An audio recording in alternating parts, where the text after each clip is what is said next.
Well, again, thanks to everybody for joining us today as we go through this navigating the journey of driver safety.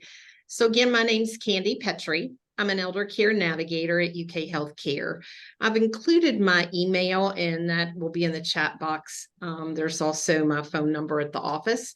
If you've got questions, not even today, it can be a month from now, feel free to reach out and I'll get back with you.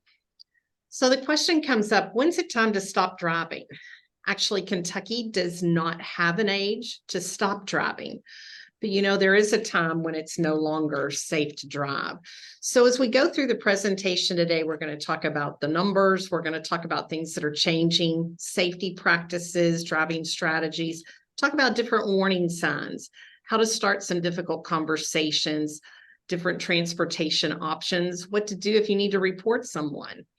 And then Michele Coffey we'll finish up the presentation and actually talk about the formal assessment that is a great opportunity to keep people on the road a little longer. So when you talk about numbers, it is great to have those numbers. Statistics are important for improving the safety. But the thing about numbers, those are actual people. That's somebody's mother, or that's your best friend or your neighbor. Last year, 744 people actually lost their lives in Kentucky. If you look at the fatal crash rates, you'll notice on the right-hand side of the screen, around age 70, the fatal crash rate takes a big dive up. Nationally, 90% of crashes are preventable. So that's why it's important to have a presentation like today, learn of options out there so that people can be safer on the road. When you look at fatal crashes, 30% of fatal crashes involving drivers 65 and up actually occur at intersections. So we'll talk about a little safety feature to kind of help improve that. So we talk about what's changing. I want to kind of cover 4 areas. A person's body and abilities change, vehicles, roads, the laws are all changing, and we have to be able to adapt to that. When you think about someone's body and ability, it includes lots of things. Listed several things here, medications, medical conditions, and we'll kind of touch on each of those. When I talk about medications, I'm not just talking about prescriptions, also talking about over-the-counter medicines or herbal remedies as well. Some tips on that: you want to be sure and take medicine at the dose and the time it's prescribed. Never take another person's medicines. Now, I know that sounds like, well, who would do that? I can read. I'm not talking about that. I'm talking about intentional. As elder care navigator, I used to round in the emergency department pretty frequently here at UK and be in the room during that intake, same as if you're going to a doctor's office and they'll say, tell me your list of medicines. It was not uncommon to hear someone say, like, to their significant other, honey, what's the name of that medicine? What's the name of that medicine I'm on? It's like, well, I don't know. It's like, oh, yeah, you do. I'm taking your blood pressure, remember? I'm taking your medicine. I'm taking that because you don't take it anymore. And so it happens more common than you realize. Seniors are in a situation, their earnings maybe have not increased, the cost of living has, and they'll try to save money by taking shortcuts like that. Never take medicines past expiration dates. Medicines can lose their efficacy or they can become stronger. Carry a list of medicines with you. And you can get a list of medicines, usually from your pharmacy. We'll print you off something so that you have a current list. Different conditions, medical conditions that may affect your driving. Listed a lot here. The main thing about that is as your body changes, know how a particular medical condition may affect you while driving. Alcohol. So if you're going to have that glass of wine with dinner, when does that really first drink start to have an effect on driving? It actually starts with that first drink out of the glass. And the reason on that is alcohol does not need to digest. It's actually absorbed. And so it quickly reaches the brain. Also, the other thing to keep in mind, as your body ages, the ability to break down alcohol is slower. In Kentucky last year, 14% of Kentucky's fatal crashes were related to alcohol. So it did have pretty big impact. Vision. Certain eye conditions are going to have serious implications for driving. I listed a few here: cataracts, glaucoma, macular degeneration. Some tips to keep in mind: you may want to reduce driving at night or dusk or dawn. At those times of days, visibility is a little more limited. Several tips listed. Use caution when the weather conditions are imposing. Fog, do something simple like roll your window down so you can hear traffic approaching. Use other senses. So in that, you're using your hearing when your vision is limited. Hearing, very valuable tool. 1 in 3 people aged 65 and older have diminished hearing. Loud noise in the car can be distracted. It's okay to say, y'all need to quiet down because I need to concentrate on driving. It's okay to do that. The noise from radio, don't get into that conversation with talk radio and be talking back to them. Focus if you're the driver behind the wheel. In Kentucky, more than 700,000 deaf and hard of hearing persons. In the middle of that slide, you'll see a website. It's the Kentucky Commission on the Deaf and Hard of Hearing. If you know someone that is hard of hearing or deaf, this is a great website. I would encourage you to go to that, look at some of the information that's posted on there. One of the great things they have related to driving are visor cards. And they are, just as the name says, a visor card. That it's a laminated card. You can put it right up under your sun visor. That way, if you need to quickly access it, to give it to a law enforcement person, say you've been stopped, maybe you've been in an accident, you're not searching, is it in the console, it's in the driver's glove box, driver's side of the glove box, or it's in my purse, where is it? It's just right up over the sun visor. Pull it down, give it to them. And it's got pictures on one side of it, communication tools. It also says what works for them. It may be okay to write small sentences. It explains that you're hard of hearing. So again, it gives that law enforcement or emergency person an idea that you are hard of hearing and need some extra actions from their part to make that communication happen. There are also different assistive devices. You see here a wide rear view mirror. Brain health, something else just want to briefly touch on. Reaction time, as well as your actions. You look at ability to process information quickly and accurately. So, coming here today to do the presentation, I'm leaving my subdivision. Started to rain. I don't know how many of you all are from Fayette County. We're not supposed to have rain for like a month, I think. And storm started right as I was leaving my house. People are in a hurry to get to work. I'm approaching a 4-way stop. You've got had a lady with her stroller and a dog trying to run, hurry to get home. And with that, the dog bolts loose. And so you've got to be able to process all of those things. It's not simply getting in a car, turning the key or pushing the button to start and take off driving. There's a lot more involved in that. Dementia, Alzheimer's disease, to touch on that.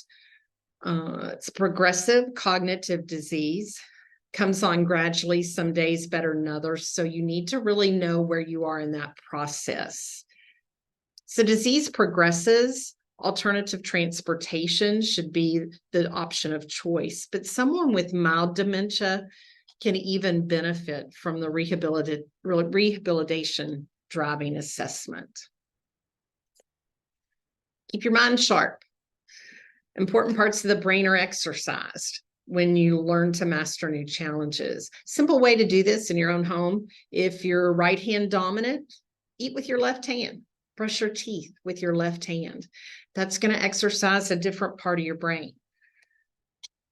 Flexibility and strength. mentioned that. Certainly a key part of being able to drive. Look down through there, it tells you why that flexibility is needed. Look at legs, knees, ankles. It says for braking. You know, it's necessary to pick your leg up a little bit, move your foot from the gas up onto the brake to be able to stop. Inside of a car, they're kind of like a cockpit now. There's so many technologies that have now become standard. Last few years, it's just been amazing, the changes. New car dealerships have classes on what else in the car and what do you do? How do you work it? You look at some of the design changes, airbag placements, the headlights, adaptive cruise control. And, you know, some people may be familiar, for instance, with cruise control. You're used to that. You set your cruise speed for 55 if you're on the interstate and, you know, you're going along with traffic. In the old days, cruise control, as you get close, it will automatically disengage. Adaptive cruise control will slow down. So you could be on interstate, not realize that you're doing that gradual slowing behind someone. And then you're actually causing a hazard for other people. So those are just tools. All of these things are tools. You're the driver. They should make it better for you. So instead of just saying, oh, it's on cruise, I can just move on. You need to be looking at your speedometer. You need to be aware of things as you move on. Cameras, again, a tool. You still need to, you know, be able to turn, look, see what's behind you. Airbag tips, correct seat position, a minimum of 10 inches between the steering wheel and your chest. The other thing you notice in this picture is the hand position. I don't know how many of you all learned 10 and 2.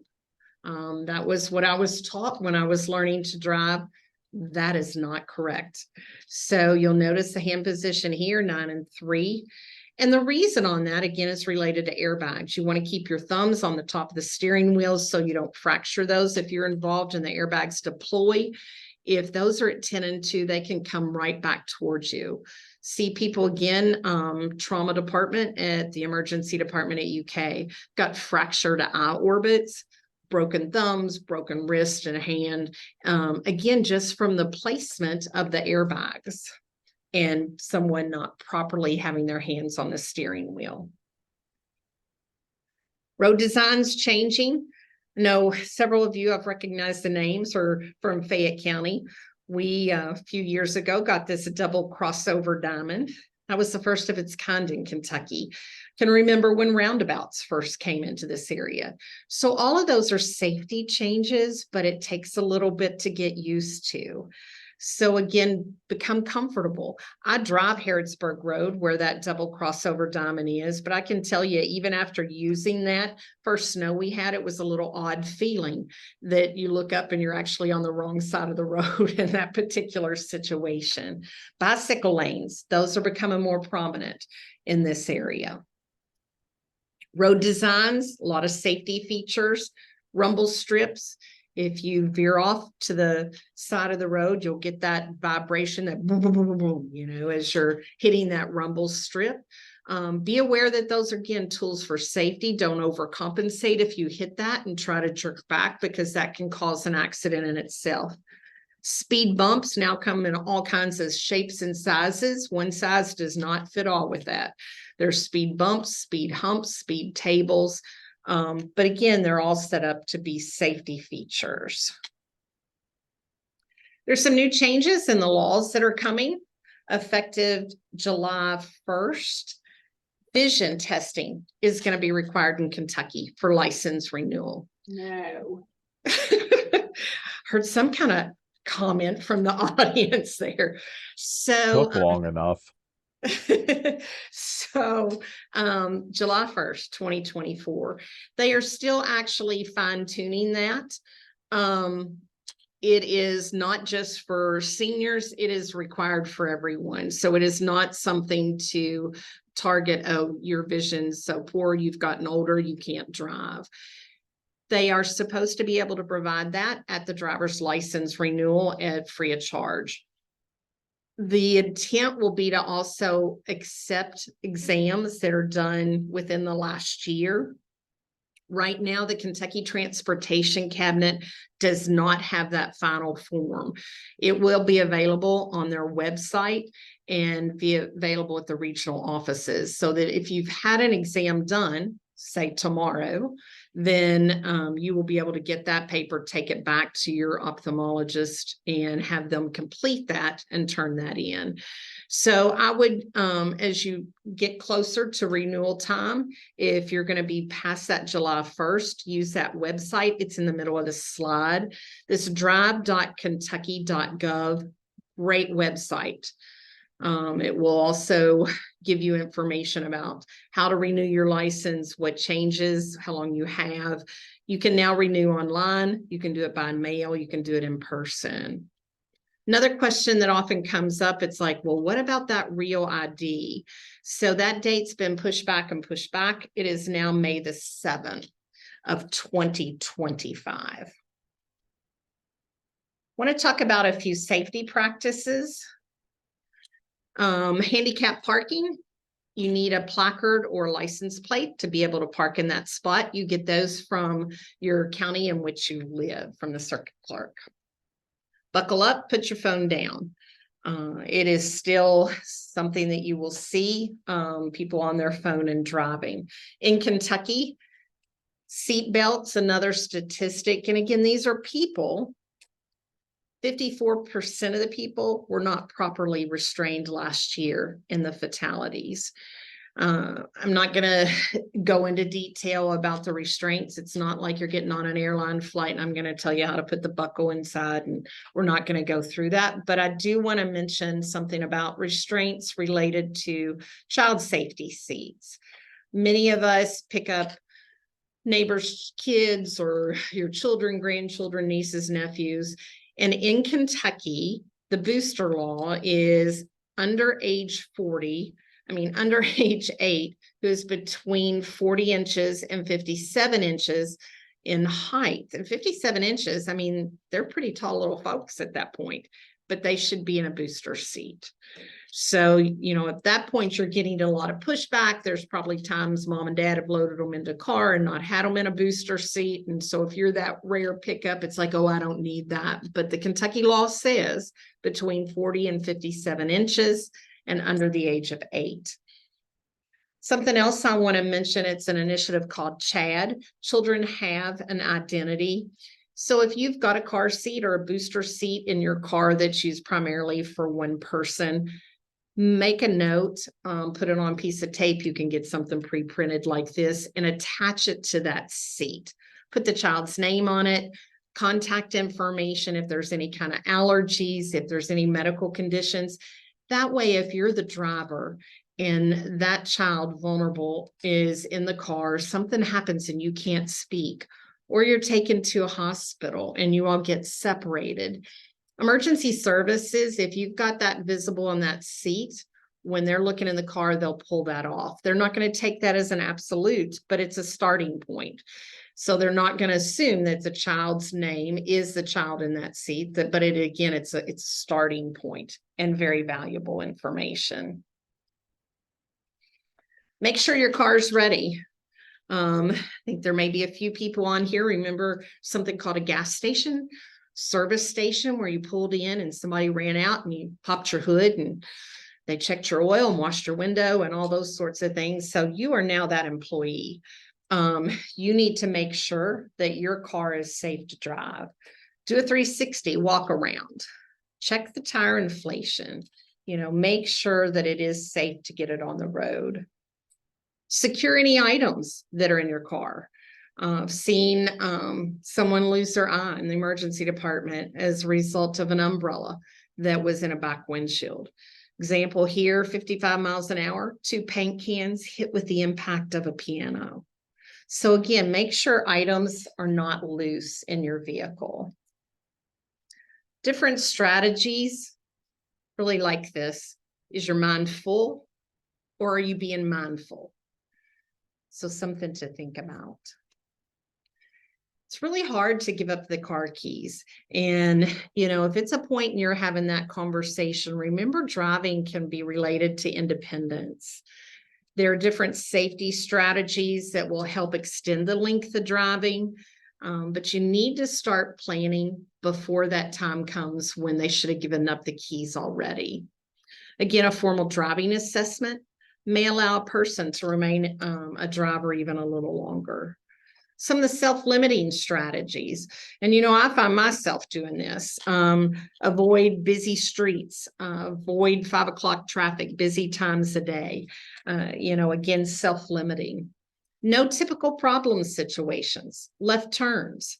That's again, intersections was mentioned earlier about being such a high fatality accident for people 65 and up. You need to make a left turn. Turn right, turn right, turn right. It will get you there, and it's a little bit safer. UPS has adopted that initiative.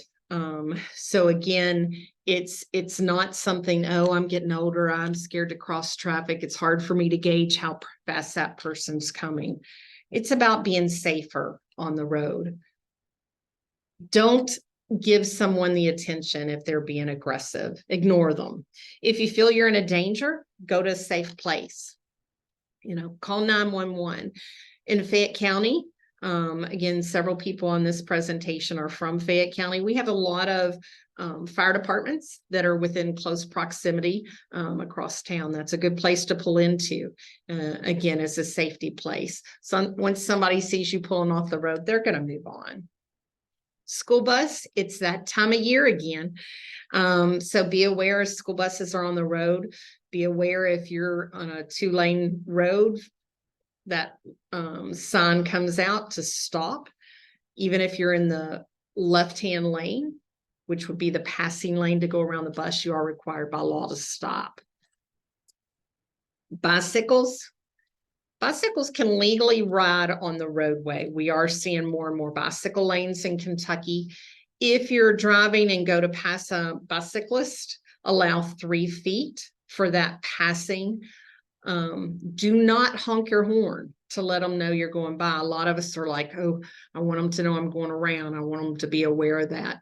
But when you honk that horn, that can cause them to startle and actually fall.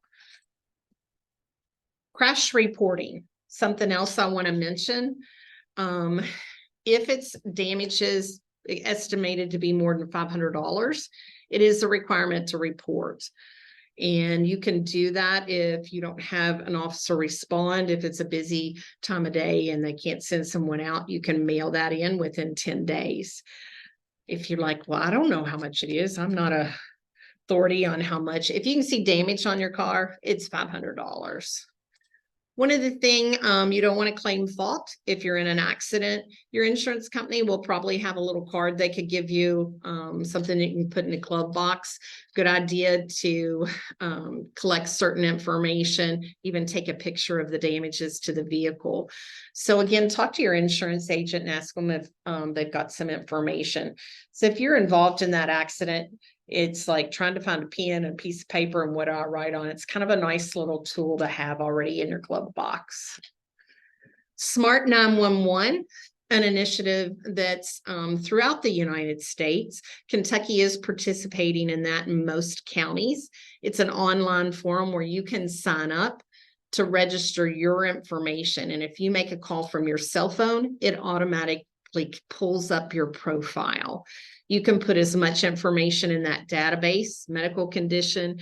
I can tell you, if you're at home and you think I'm smelling smoke, what is that? Trying to call the fire department. You just can't think clearly. And you're trying to dial 911. You dial that. Smart 911 can pull that information up. They know your location. They know if there's a pet in the house or if they need to break in and you're not there. You can say, I've left a key under the flower pot out front, or whatever specific information you want to. It is a secure site. This is another great thing. Everybody needs to do this today. So at the end of this presentation, it is again on that drive.ky.gov. you can put in an emergency notice contact that is associated with your driver's license. Same situation. If you've been in an accident and it's like, I need to call and let my sister know I was in an accident, or my daughter know they're going to have to come and pick me up, and you can't find your phone, it was maybe damaged in the accident. The policeman, as soon as he gets your license information, he can pull up whoever you've listed as your emergency contact and help you out with that. There's different warning signs for unsafe driving. Be aware of those. It can be anything from physical capabilities, and we've talked about that, moving your foot from the gas. Talked about brain decrease, cognitive function. If someone's having to tell you what to do or how to drive.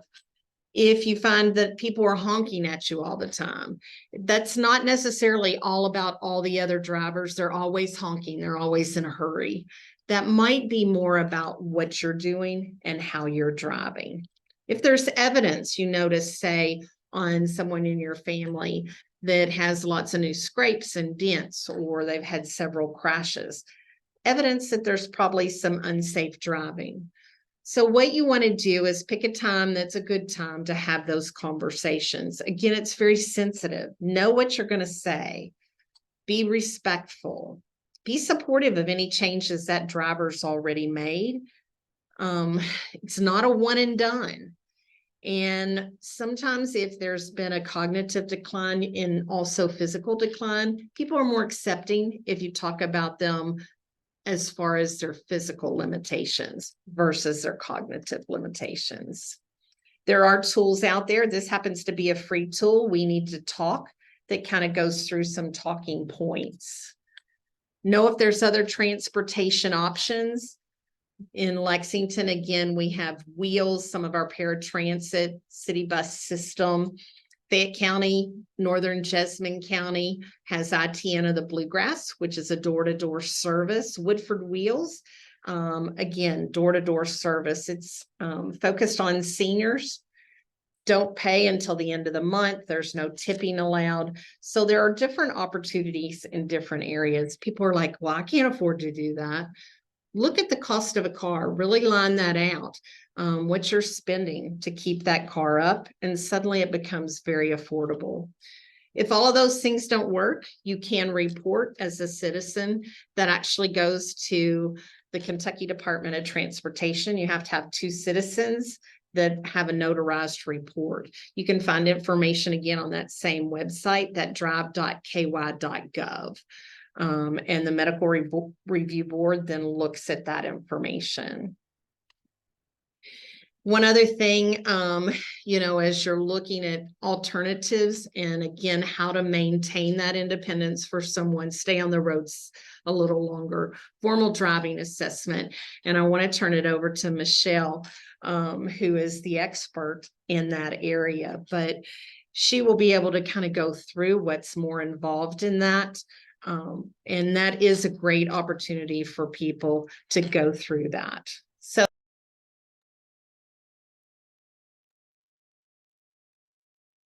thank you, Candy, for all the information. Michele, we look forward to hearing from you. Great, thanks, Candy. Thanks, Terry. My name is Michele Coffey. I'm an occupational therapist. I am very happy to be here and appreciate the invite. I did graduate from EKU. I've worked for the University of Kentucky for over 29 years.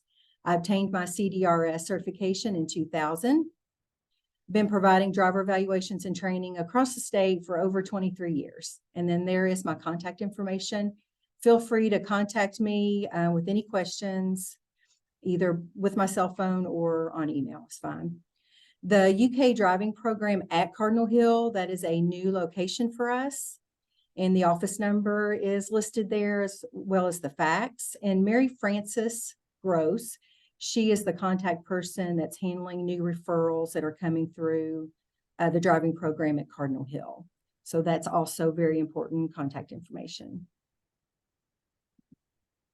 All right, what is a driving specialist? A CDRS, a certified driver rehab specialist. We are professionals with backgrounds in healthcare, and or driver education, and we have completed additional training and education in the field of driver rehabilitation. So when I decided to go into this field, I did go back to EKU through the traffic safety program there and obtained an endorsement that complete 12 hours of traffic safety and received that endorsement. And we are the most knowledgeable of the specialists. And we have a best practice guideline, we follow code of ethics, and there are CEUs that are required to renew our certification. I included this slide mainly because it is websites that can be accessed by the public. ADED, ADED is the Association for Driver Rehab Specialists. The website there is listed. And if you go on there as part of the public, there's resources there for fact sheets related, different diagnoses related to driving. There's a directory of CDRSs. So if you have family members that are out of the state or out of the country and they are in need of a driving assessment or have questions, you can go to that directory and look up a CDRS in that state or country. NMEDA is the National Mobility Equipment Dealer Association. They also have a great website, and they support mobility dealers. So let me move that a little bit. Who can benefit from driver rehab services? I have a long list here, so it's basically anybody with a disability. But I wanted to share the list because a lot of people don't realize that I may see somebody with ADHD, anxiety, autism. We think more maybe about traumatic brain injury, spinal cord, and arthritis is listed on there, mental health disabilities. But for this meeting, obviously, we're going to talk about the older adult and driving. Candy went over a lot of the aging and driving that this slide includes, but I did want to state that if several skill areas are affected or there is a sudden change in abilities due to illness or disease, driving may become impaired. An evaluation is recommended if any of the following signs are observed. And then we did discuss some of these earlier. Inappropriate driving speeds, too fast, too slow, poor road positioning or wide turns, accident or near misses. And then I did want to include that if someone is now using a mobility device, it could be that they have lower extremity weakness, poor range of motion, or balance issues, and that may indicate that they could use a driving assessment as well. Who can help figure out if driving skills are a problem? So driver rehabilitation programs would be a good resource, vocational rehabilitation centers, the VA, all of those are recognized to identify medical problems. There are driving schools. We have one here or two in Lexington, and there's one in Nicholasville. But just remember that the majority are not trained to recognize or diagnose medical problems. I've had several students that have come to me from the driving school. And then also the Kentucky Medical Review Board. It's an agency that also provides medical review. How can clients get referred to a CDRS program? Vocational rehab counselors can refer to our program. We get referrals from rehab centers. Rehab techs can make a referral. You can refer yourself for a driving assessment. Physicians can refer. We get referrals from Medical Review Board, the VA, mobility equipment dealers, the one over off New Circle Road. I've probably received 3 phone calls in the last 2 weeks that they had walked in there and Superior gave them my name and number. And then we also can get referrals from Workman's Comp. All right, program requirements. This is probably true for all programs.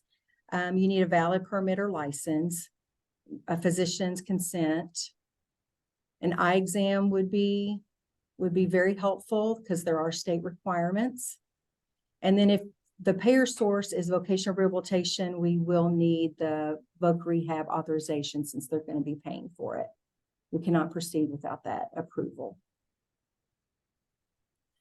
As I mentioned, there are Kentucky state requirements for vision, and just briefly, visual acuity, how clearly you see, it needs to be at least 20/60 or better in at least one eye. And then there are peripheral field requirements that are necessary to drive legally in the state of Kentucky.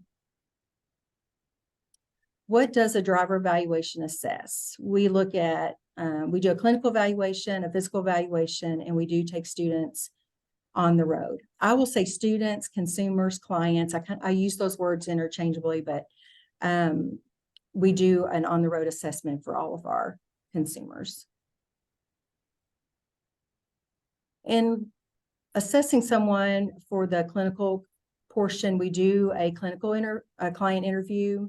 We want to discuss their medical history. A lot of our students might come with a dual diagnosis.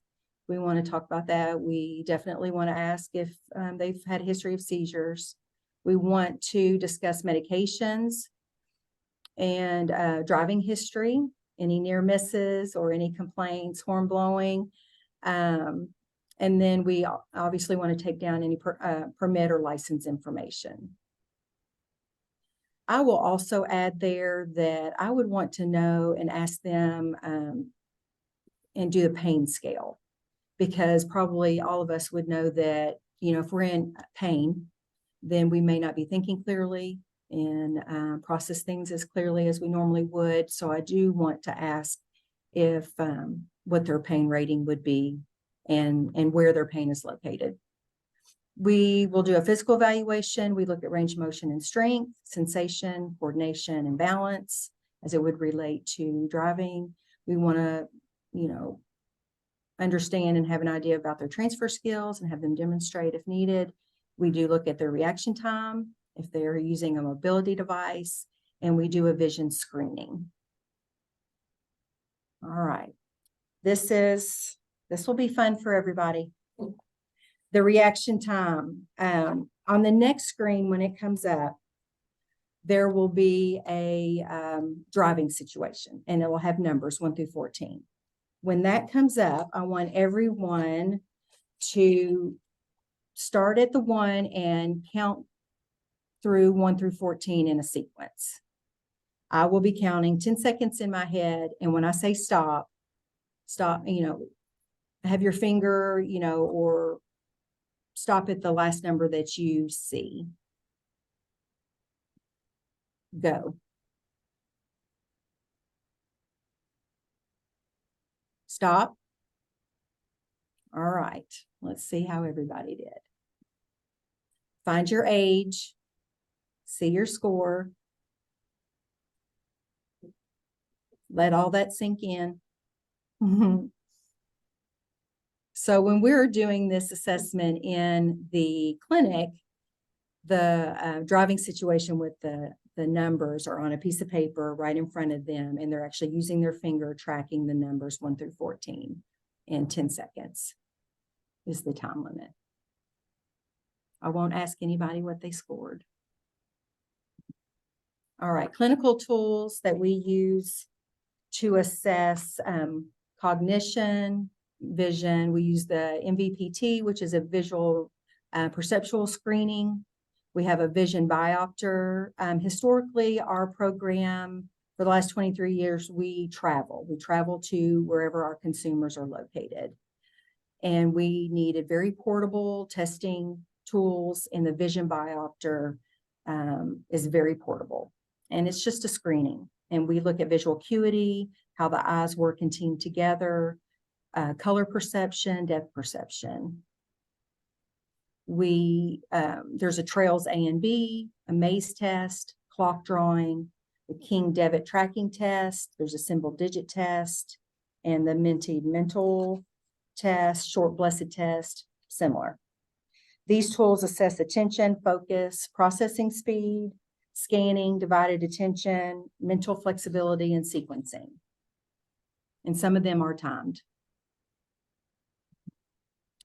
Visual deficits, because 90% of driving is vision, I wanted to highlight some very common visual deficits that we might see in our senior drivers: hemianopsia, glaucoma, cataracts, macular degeneration, diabetic retinopathy. So let's see what's missing. Left hemianopsia, left half of each eye. Right hemianopsia, right half of each eye. Inferior hemianopsia, the bottom half of each eye. and superior, the top half of each eye. Bitemporal is outside of each eye. Glaucoma is the loss of peripheral vision. I did want to include a slide here, looking at the driving environment so you can see vision through healthy eyes, and then your peripheral vision loss there, and see what information is missing from the driving scenario there. Cataracts, it's a clouding of the eye lens that can cause vision problems. So you can see in the driving environment that clear on the healthy side, and then the cataract side, you can see just how blurry it is. Macular degeneration, it's a progressive loss of vision, blurs your central vision. So in a normal driving situation with healthy eyes, you can see a clear picture there. And then in the macular degeneration picture, you can see that central vision is blotted out. Think about what they would be missing. Stop traffic. Diabetic retinopathy, it occurs when diabetes damages the tiny blood vessels in the retina. So you can see in the driving scenario the clear picture, and then how blurry and splotchy it could be in unhealthy eyes. The behind the wheel assessment is completed in our evaluation vehicle. And the reason that is because we have a secondary brake on the passenger side. Some cars may have an accelerator pedal, but we just have the brake. The student driving sign will be on top, and we have an instructor panel for turn signals, wipers, horn, anything that I might need to access if the student cannot. And then we have a trunk load, a vehicle load of adaptive equipment if needed.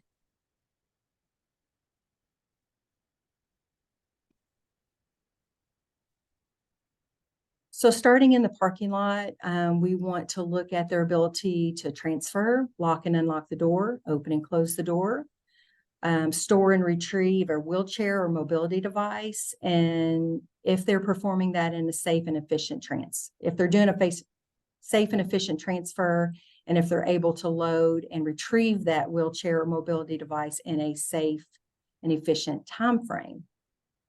You got to think about, exposure to weather,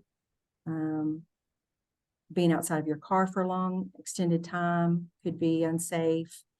When we get the student in the car, we want to see that they make adjustments to their seat, adjust the mirrors. We want to see that they secure their seatbelt. And we want to go through an orientation of where the signals are, the gear selector, and the wipers. You've got to remember that the senior drivers, they've been driving maybe 50 years. So this should not be an unfamiliar thing. Now, if they're not used to power seats, that's not a problem. We can discuss where the power seat controls are, but they should be, adjusting their seat and looking to adjust their mirror and secure their seatbelt and know where the turn signals are. If they have adaptive equipment needs, we have determined that based on our physical evaluation, their strength, range of motion, reaction time testing. So we will install the equipment on our vehicle, observe the consumer in a parking lot, practice with that equipment, and then we'll make any adjustments and changes, as needed. And then we will drive on the community roadways. All right, I wanted to include some of the adaptive equipment that we may recommend for our senior drivers. There is a steering.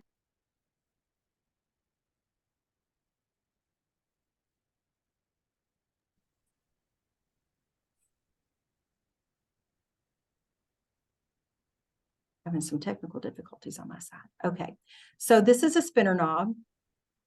A lot of people back in the day called them suicide knobs. So you may be familiar that with them being on tractors, or truck drivers may use them.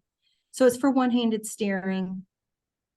You may, if somebody's had a stroke and their right side impaired, then you may want a steering device for more efficient steering. There's another example of a steering device. It's just a single post. And then there's a spinner knob there, and those toggle switches right there, they are for the turn signals, the secondary switch, anything that you want to be able to activate while you're moving, wipers, turn signals, horn, dimmer, things like that. We can put that on, and they, as they're holding the spinner knob, they're just reaching with whatever finger is comfortable, or they can use to activate those turn signals using those toggle switches. A left foot accelerator is a common piece of adaptive equipment for someone who has had a right leg amputation. Their right side is impaired. We've deemed their right lower extremity unsafe for driving. And so you can see here that it's mounted to the floor. It's a quick release. So that little ring there, you can just pull it up and slide it to the left, and it's real easy to install and uninstall. And then right here is your new gas pedal, your accelerator pedals right there. You have your factory brake still there. And then right back here is a roller that lays on the factory accelerator pedal. And then there is a pedal block, because you certainly wouldn't want them accidentally hitting the accelerator, the factory pedal, when you're trying to get them to use their left foot. They would have, both feet going, if possible. All right. So here are hand controls. Right here, it's a dark slide, but right here is a gas brake hand control. You can see it there. They rock it back. It's a push rock design, and they rock it back for acceleration, push forward to the dash for brake. And then right in through here, you can see that's kind of mounted, under the steering column. And then there's rods that go right down to the factory gas brake. And then there's that spinner knob again. It's a little high on placement on the steering wheel. I like them a little lower because you can rest your shoulder and not have shoulder fatigue. When it's that high, it's a little too high for most people. And then on the right side of your screen, there is a floor mounted design. And the reason why we would choose a right side versus a left side hand control is if they're stronger on the left arm, we would want the stronger arm on the steering wheel, because they're only going to have the one arm to steer with. And so steering could be a little harder with just the one arm on. So we want the stronger arm on the steering wheel. We would choose a right-sided hand control. And this is just an example of what one. It's push forward for brake as always, and you pull back for acceleration. All right, additional equipment that may be needed. They say we shrink with age. And so we want to make sure that they can see over the steering wheel or have better visibility. A lot of power seats these days have a lot of adjustment, so we can start there. And if they need a seat cushion, we can provide them a seat cushion.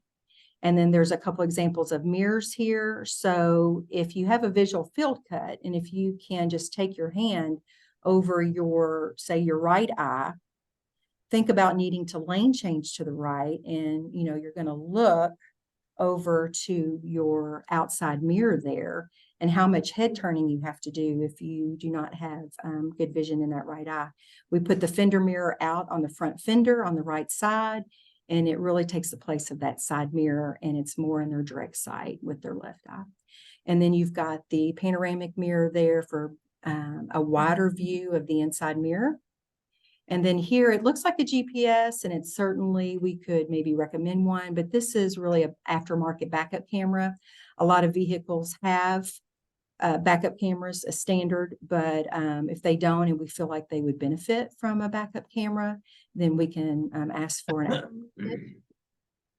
And then down on the bottom there is a digital speedometer that we may find helpful for someone that's having trouble seeing their speedometer.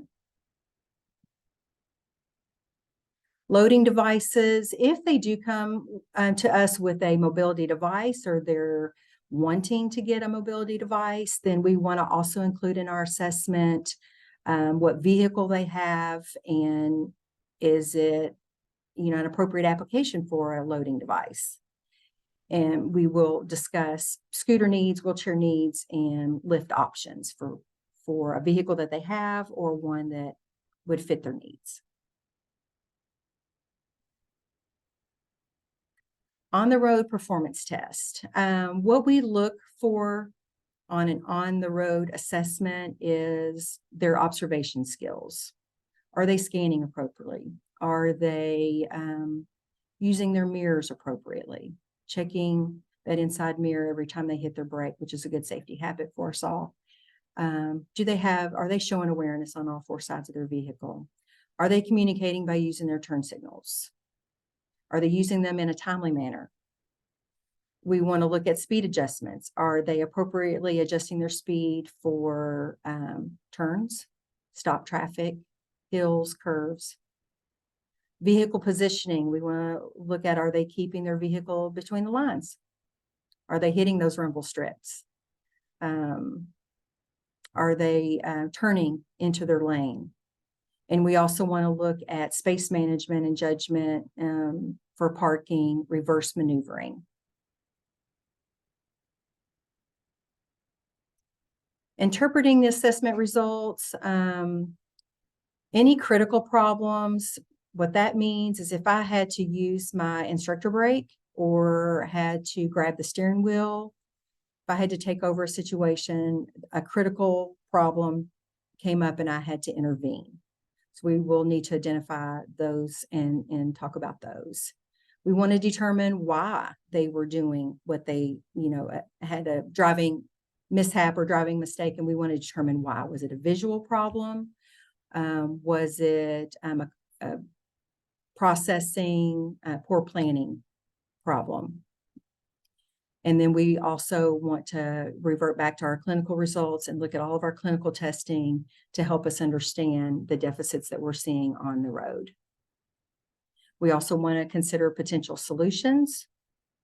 And then we want to consider the consumer's driving environment. So UK at the Cardinal Hill location, we ask consumers to come to that location for their assessment. And if we felt like some of their driving deficits could have been driving in the Lexington area, then we may want to schedule an extended evaluation in their home area. And when I do that, I will ask them to select 3 or 4 places that they normally drive. And that's typically, pharmacy, senior citizens, a relative's home, the bank, grocery store, a place to eat, hairdresser. And so I'll have them select 3 or 4 of those probably and just see how they self-navigate and wayfind, and then talk about those results in their home area. Making recommendations. If they did well, we can support them resume unrestricted driving. If they needed adaptive equipment, they will need restrictions placed on their license that will identify that they are driving with adaptive equipment. And then if we want to limit, if we feel like no nighttime driving, no interstate driving on their local roads only, then we may want to discuss conditions for continued driving. And then if they didn't do well and those critical problems are not something that we feel like we can improve, then we might need to we will discuss driving retirement.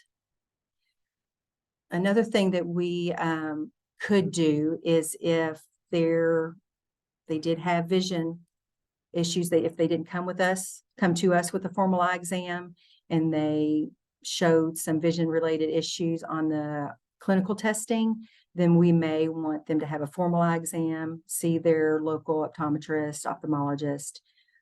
If we are seeing that maybe are concerned that they have a visual field cut, then we would suggest that they have a visual field test. And then the Department of the Blind, Brenda Edens is the CDRS over there, and she works with the BOBDIC program, and she also does tint evaluations. And so if we feel like that they would benefit from sun shields or for glare or to highlight the lines on the road, then we could ask Brenda to see them for a tent evaluation. We could also, if we feel like occupational therapy, physical therapy, or speech could help them improve their strength and range of motion, cognitive retraining, we could ask that they see somebody and then come back to us when that's complete. Continue with making recommendations. If we feel like their driving mistakes could be improved or corrected, maybe they've got bad habits that we're seeing. We could teach visual scanning strategies or compensatory strategies. The driving, as Candy said, the driving environment has changed a lot. And so maybe we just need a refresher on road rules or what's new out there. And we feel like training could help with that. Then we definitely want a qualified instructor. If they have adaptive equipment, they receive training, a minimum of 6 hours. Sometimes with our older adults, it's likely to be more than 6. It could be 8 to 10, maybe 15 hours with that equipment. But we provide the adaptive equipment training. If successful with the training, we write a script, and it's called a VMP, Vehicle Modification Prescription. And then we obtain a quote and we schedule the install with the mobility equipment dealer. An inspection and test drive is done after the install. And then we can submit our reports to the medical review board and they will do a status review. We can suggest any follow-up testing 6 months to a year. And obviously we will suggest what restrictions they need, hand brake, hand accelerator, those types of restrictions we will include. All right. That was quick. Thank you. We'll take questions. Michele. Thank you, Michele. What are the costs for a driving assessment? And does insurance cover any of this for folks? Okay, so the cost for an evaluation is anywhere from $400 to $600 for the assessment. Driver training, if we feel that that's needed or they have adaptive equipment and it's required, that's $125 an hour.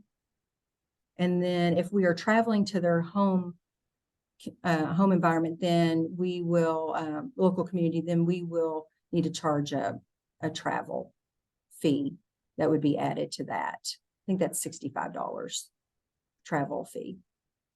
Okay. But does insurance cover any of this for seniors?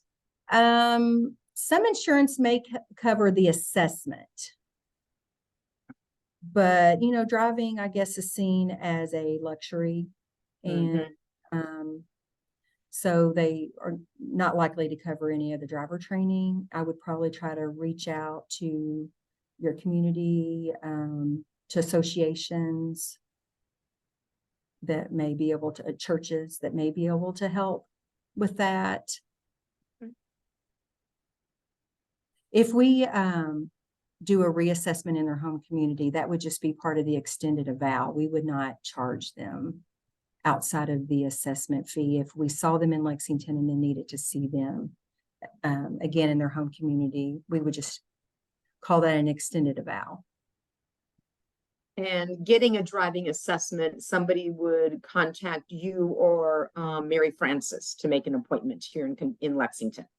Yes, if they wanted to come to us in our program in Lexington, yes, those are the contact numbers and email addresses to use for that. If we have 2 vendors in Louisville, and then there is a vendor in Eastern Kentucky at the Carl D. Perkins Rehab Center.